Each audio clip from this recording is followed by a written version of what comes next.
بهداشت روز جهانی فرهنگ هزارگی خوش آمدید.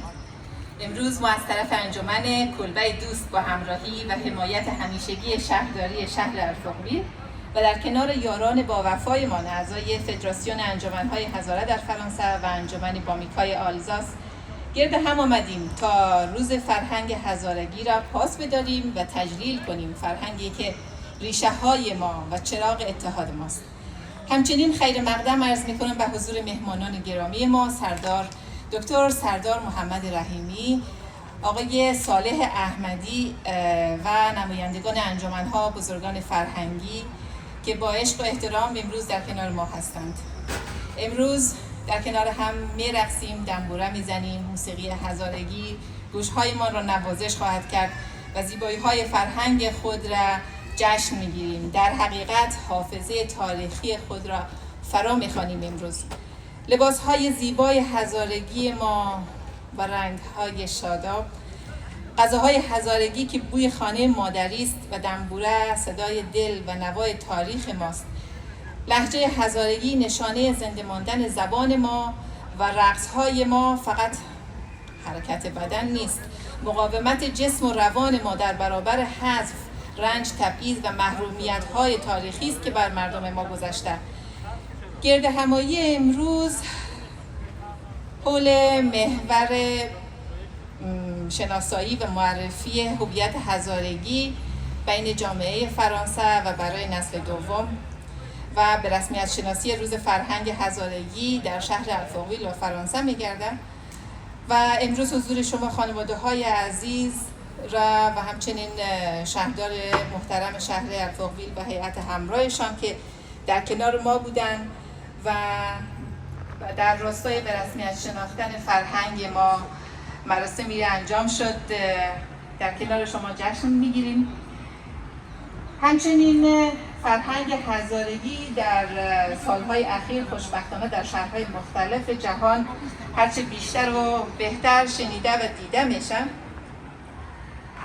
از همین طریق به همین طریق دعوت میکنم از خانم سخی عزیز، رئیس انجمن کلبه دوست تشریف بیارن و سخنان خیر مقدمشان را خدمت شما عرض بکنم تا به بقیه برنامه‌های امروز بپردازیم. خواهش میکنم به افتخارشان تشویق کنم.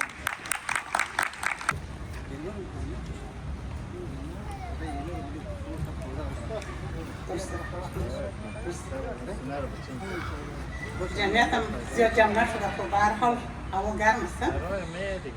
با عرض سلام احترام خدمت حضار محترم، خواهران و برادران عزیز که از راه دور و نزدیک در این محفل فرهنگی تشریف آوردید، حضور شما را خیر تبریک عرض می نمایم.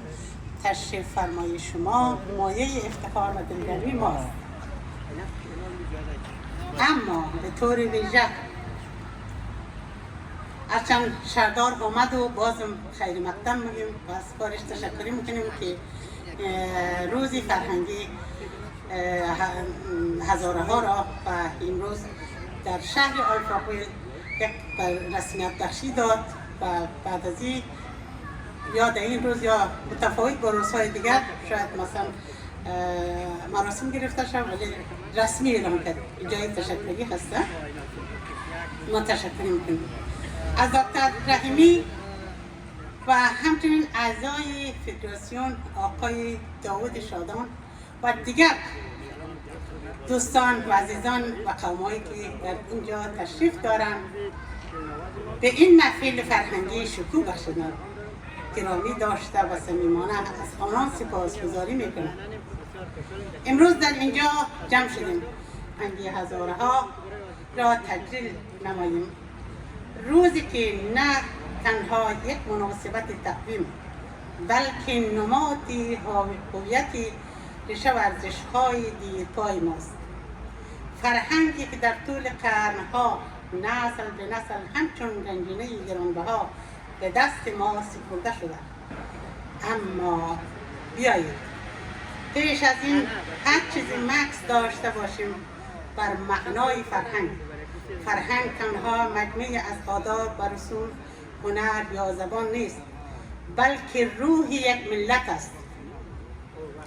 فرهنگ که با باورها، ارزشها، سنتها، هنر، دین، زبان و سبک زندگی شکل میگیرد شناسنامه هر قوم و جامعه محسوب می شود.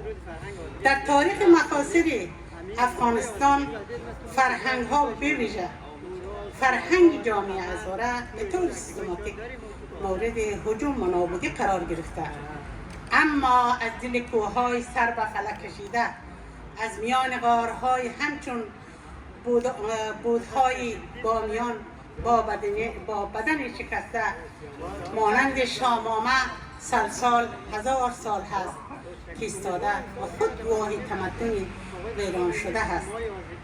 از شهر بامیان گرفته تا گوشه و کنار هزارستان بزرگ اگر سفر کنیم میبینیم که این ملت چه فرهنگ غنی دارد.